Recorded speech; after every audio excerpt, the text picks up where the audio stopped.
30টি বছর শুধু ময়দানে কাটিয়েছে, একটাই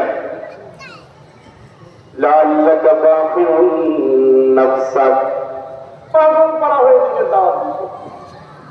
তুমি পাগল, আল্লাহ কেন তুমি পাগল না? তুমি জাদুকর না, ইন্নাকা লাআলা খুলুকিন আযীম।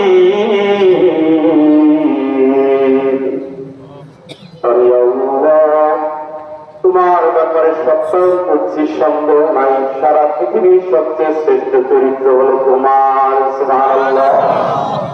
এই চরিত্রবান মানুষটা যুদ্ধের ময়দানের সেনাপতি। ওই সময় যারা ঈমান আনত তারা যুদ্ধের ময়দানে সৈনিক। নামাজ পড়ার সুযোগ পায় নাই, কিন্তু যুদ্ধের ময়দানে